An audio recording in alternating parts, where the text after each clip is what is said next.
গরম ভাত, রুটি, পরোটা সব কিছুর সাথে খেতে পারবেন, অসাধারণ হবে খেতে।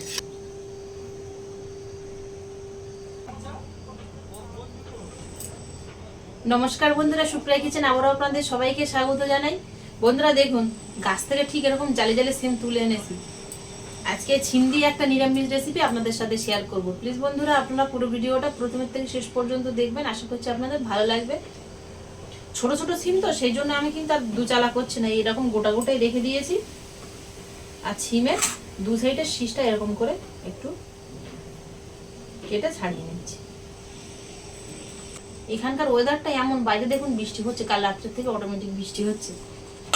সব সিমগুলো পরিষ্কার করে ছাড়িয়ে নিয়েছি, ধুয়ে নেব। এটা ধুয়ে কড়া বসিয়ে দিয়েছি। প্রথমে আগে সিমগুলো ভেজে নেব, তেল দিয়ে দেবো। কড়া গরম হয়ে গেছে। আমি সাদা তেলে রান্নাটা করছি, তবে আপনারা সরষের তেলেও রান্নাটা করতে পারেন।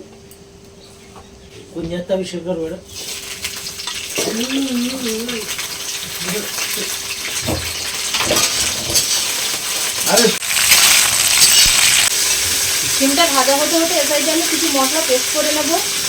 আদার কাঁচা লঙ্কা থেতো করে নেব। শিলে বেটে নিলে ভালো হতো, আর নইলে মিক্সারে পেস্ট করে নিলে ভালো হতো, কিন্তু আমার কাছে কোনোটাই নেই, তাই আমি থেতো করে নিচ্ছি।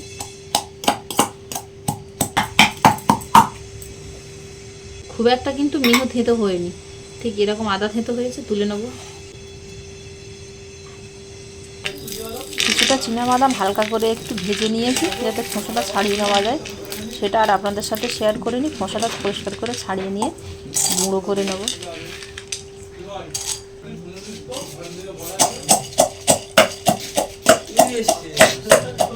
গুঁড়ো করার পরে জল দিয়ে আর একটু ভালো করে মিশিয়ে নেব।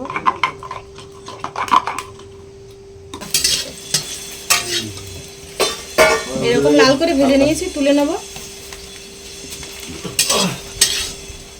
লাল না, হালকা একটু ভাজা ভাজা হয়েছে সিমটা। আর একটু তেল দিয়ে দেবো রান্নার জন্য। তেজপাতা, সামান্য একটু হিং দিয়ে দেবো। আদা, কাঁচা লঙ্কা, টমেটো কুচি। মশলাটা মিনিট 2 কষিয়ে নিয়েছি। দেখুন মশলা থেকে তেল ছেড়ে দিয়েছে। লবণ, হলুদ গুঁড়ো, লঙ্কার গুঁড়ো, জিরের গুঁড়ো, ধনের গুঁড়ো, অল্প একটু জল দিয়ে মশলাটা কষিয়ে নেব।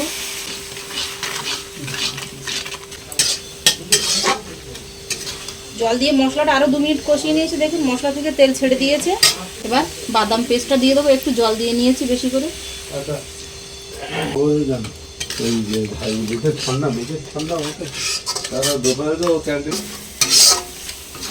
মশলাটা আরও 2-3 মিনিট কষিয়ে নিয়েছি মিডিয়াম ফ্লেমে। দেখুন খুব সুন্দর একটা সেন্ট বেরোচ্ছে, আর মশলা থেকে তেলও ছেড়ে দিয়েছে খুব ভালো করে।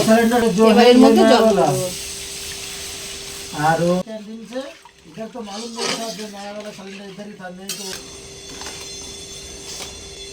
ঝোলটা ফুটে উঠেছে, এর মধ্যে সিমগুলো দিয়ে দেবো। ঢাকনা চাপা দিয়ে দেবো। নিরামিষ সিম রান্নাটা হয়ে গেছে। ঝোলটা দেখুন গায়ে গায়ে হয়েছে, আর কতটা লোভনীয় হয়েছে দেখুন। এবার এর মধ্যে 1/2 চামচ পরিমাণ ঘি দিয়ে দেবো। গরম মশলা গুঁড়ো, গরম মশলা গুঁড়ো করে আমি একটু জল দিয়ে নিয়েছি। গরম মশলা ঘি দেওয়ার পরে 1 মিনিট মতো ফুটিয়ে নিয়েছি। রান্নাটা হয়ে গেছে, এবার নামিয়ে নেব। গরম ভাত, রুটি, পরোটা সব কিছুর সাথে খেতে পারবেন, অসাধারণ হবে খেতে।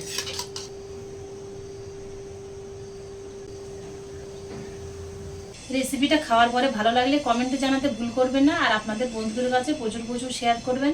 প্লিজ বন্ধুরা লাইক করতে ভুল করবেন না। এতক্ষণ আমার সঙ্গে থাকার জন্য আপনাদের অনেক অনেক ধন্যবাদ। আবারও দেখা হচ্ছে আপনাদের সাথে পরবর্তী নতুন কোনো রেসিপিতে। ততক্ষণ আপনারা সবাই ভালো থাকবেন আর সুস্থ থাকবেন।